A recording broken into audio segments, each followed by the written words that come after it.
j'aime jouer de la musique. Léon trouve son bonheur avec les instruments de musique, mais ce qu'il aime le plus ici, c'est la piste de balle. Même chose pour Rémi. Des fois, je trouve que c'est un peu impressionnant parce que ça débarque. Ce jeu et les pompes à eau sont les plus populaires du minibus. C'est ça qui les attire en priorité, ça c'est clair. Ali, est-ce que tu veux de l'eau? Les activités proposées ici sont adaptées aux enfants de 0 à 5 ans.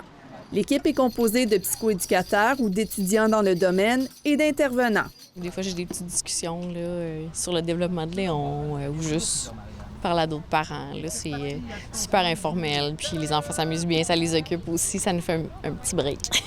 C'est des activités à l'intérieur où on voit d'autres personnes. Il y en a quand même plusieurs, mais à l'extérieur, comme ça, il n'y en a pas tant que ça. Le but principal du minibus est de soutenir les jeunes familles et briser l'isolement. Il se fait très peu de choses dans l'espace public pour la petite enfance. Nous, on veut créer des environnements solidaires, sains et conviviaux pour les familles. Mais au-delà de créer cet environnement, l'équipe peut mettre des familles en contact avec les ressources dont elles ont besoin. Le 0-5 ans, c'est vraiment un âge crucial, je pense, dans le développement de l'enfant. Le Centre de pédiatrie sociale de Québec est un des partenaires de l'organisme qui chapeaute le minibus. Malheureusement, les enfants qu'on accompagne, souvent, ils vont pas dans les CPE, ils vont pas dans la garderie, etc. Donc, c'est rendu à l'école qu'on apprend par les écoles les problématiques ou qu'on reçoit des références. Le minibus est ouvert à toutes les familles et il permet de donner rendez-vous à celles que le centre accompagne. C'est un peu un outil dans notre boîte à outils, en effet, pour les intervenantes du centre pour rencontrer des nouvelles familles, puis pour amener les familles aussi à diversifier leurs activités.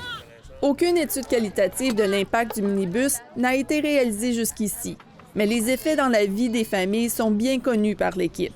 Ça nous rapproche aussi entre citoyens, entre parents, d'arriver là, de pouvoir décompresser, de pouvoir parler à d'autres personnes, intervenants, de savoir que notre enfant a du plaisir, qu'il va être stimulé, bien c'est sûr que c'est précieux.